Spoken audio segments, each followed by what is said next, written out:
Hello dear student, मैं हूं आपका जूलॉजी टीचर। आज हम लोग इस यूट्यूब सेशन में आगे हम लोग पढ़ेंगे ओरिजिन ऑफ यूनिवर्स के बारे में,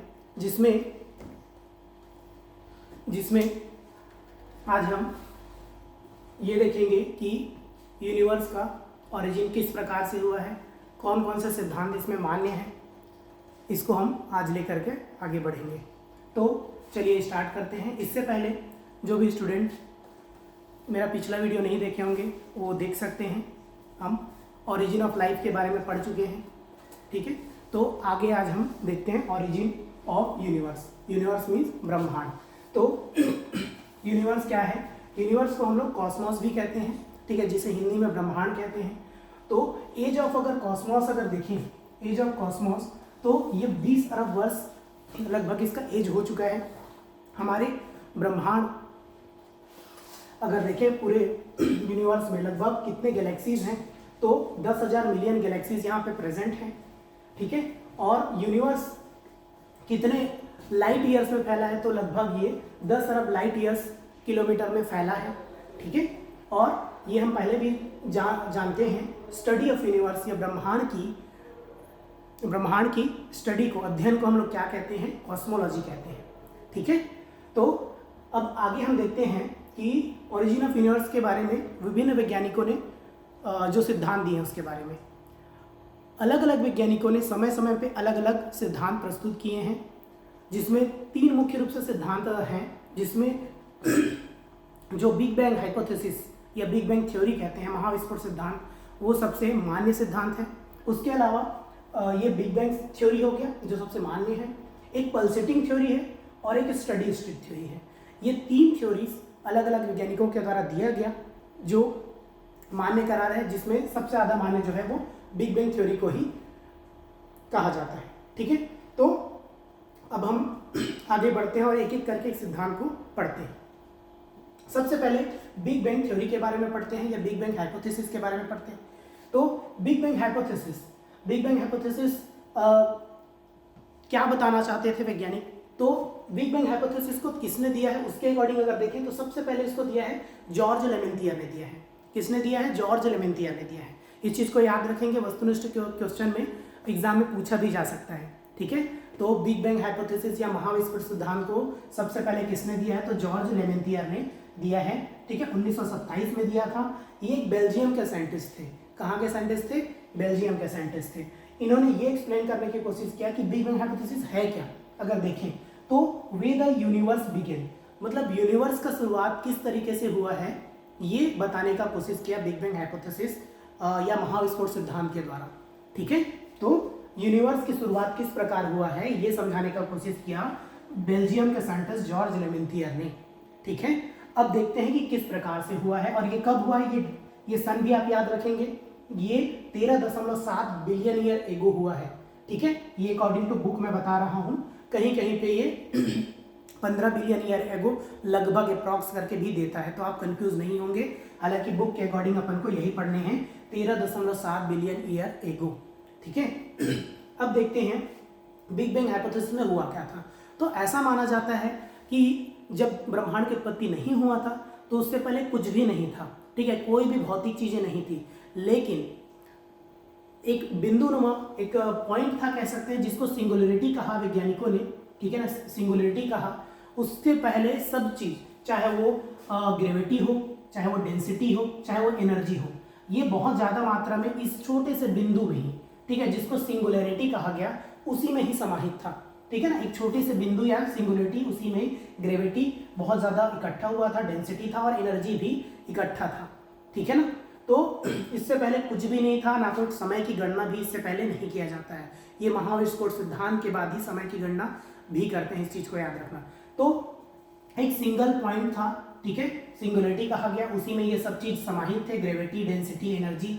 और अब क्या हुआ, ये सिंगल जो पॉइंट था ये धीरे धीरे क्या हुआ, फैलने लग गया, ठीक है। धीरे धीरे ये क्या है, समय के साथ फैलने लग गया और इसी को बोलते हैं बिग बैंग हाइपोथेसिस या फिर महाविस्फोट सिद्धांत, ठीक है। एक विस्फोट हुआ, हालांकि ये विस्फोट उस तरीके के विस्फोट नहीं था जैसा कि बम का विस्फोट होता है, ठीक है। ये धीरे धीरे क्या है, सिंगल पॉइंट था वो धीरे धीरे फैलना शुरू हुआ, ठीक है।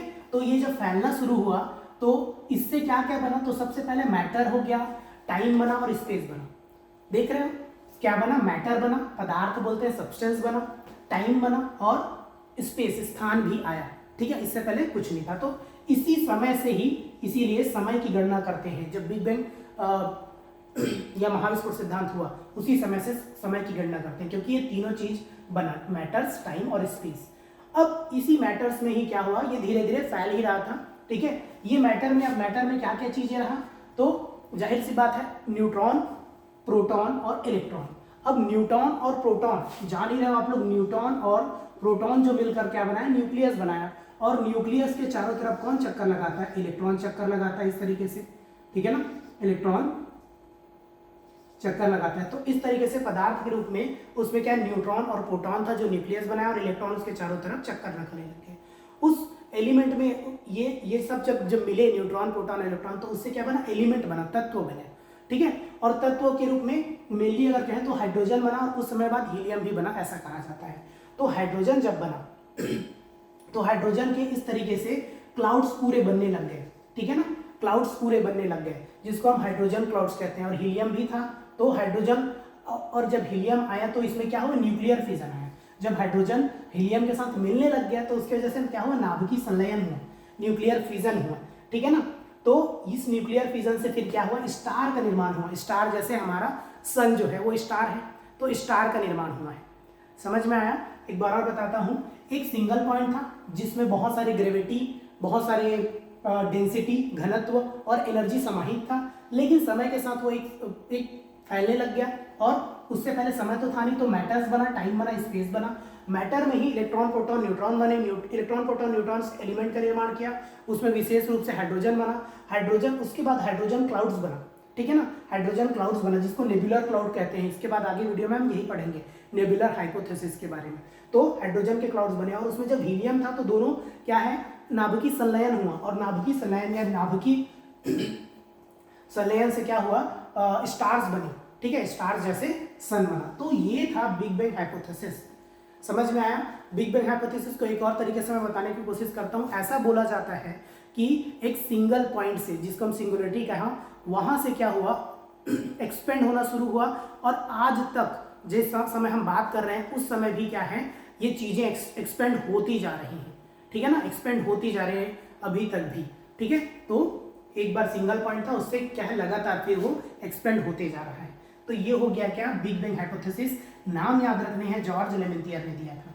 दूसरा हम लोग थ्योरी इसी के अकॉर्डिंग कहते हैं, याद रखना, बिग बैंग हाइपोथेसिस सबसे मान्य थ्योरी कहलाता है, ठीक है, सबसे मान्य थ्योरी कहलाता है। उसके बाद दूसरा हम लोग पल्सेटिंग थ्योरी देखते हैं। तो पल्सेटिंग थ्योरी जो है, इसमें क्या बोला गया है, कॉन्ट्रैक्ट और एक्सप्लोजन हो, ठीक है ना। सिंपल तरीके से बताऊं तो पल्सेटिंग थ्योरी जैसे पल्स होते हैं, ठीक है, धड़कते रहता है, उसी तरीके से इसमें क्या हुआ, कॉन्ट्रैक्ट हुआ, फिर एक्सप्लोजन हुआ, फिर कॉन्ट्रैक्ट हुआ, फिर एक्सप्लोजन हुआ। इस तरीके से लगातार बार बार कॉन्ट्रैक्ट और एक्सप्लोजन होते रहा, जिसके वजह से क्या है, ओरिजिन हुआ यूनिवर्स का, ये कहा जाता है, ठीक है। तो ये पल्सेटिंग थ्योरी है, हालांकि ये बिग बैंग हाइपोथेसिस के जितना मान्य नहीं है, ठीक है। उसके बाद तीसरा जो है स्टडी स्टेट थ्योरी कहा जाता है, जिसमें ये बोला जाता है ना ही कोई बिगिनिंग है ना ही कोई एंड है, और ये समय के साथ चेंज नहीं होता, ऐसा कहा जाता है। कोई बिगिनिंग नहीं है, कोई एंड नहीं है, समय के साथ चेंज नहीं होता है, ठीक है। तो ये तीन थ्योरी था ओरिजिन ऑफ यूनिवर्स के बारे में, जिसमें आप लोग बिग बैंग हाइपोथेसिस या महाविस्फोट सिद्धांत के बारे में बहुत अच्छे से रीड करेंगे, एग्जाम में इंपॉर्टेंट है ये क्वेश्चन, ठीक है। उसके बाद अगर देखते हैं हम कौन से गैलेक्सीज में रहते हैं, तो हमारा जो गैलेक्सीज है वो, उसका नाम क्या है, मिल्की वे है। इस चीज को भी याद रखना, वस्तुनिष्ठ क्वेश्चन में पूछा जा सकता है, ठीक है ना। तो हमारे गैलेक्सी का नाम क्या है, आकाशगंगा का नाम क्या है, मिल्की वे है, ठीक है। तो ये हुआ क्या, ओरिजिन ऑफ यूनिवर्स, ओके। तो याद रखना है, एज ऑफ यूनिवर्स या कॉस्मोस 20 अरब वर्ष है, इसके अध्ययन को कॉस्मोलॉजी कहते हैं।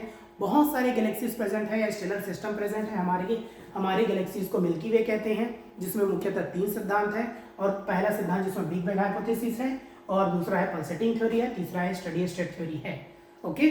तो इसके बाद हम आगे पढ़ेंगे नेबुलर हाइपोथेसिस के बारे में, वीडियो आएगा जिसको आप देख सकेंगे, ठीक है। तो आज का इतना ही। Thank you.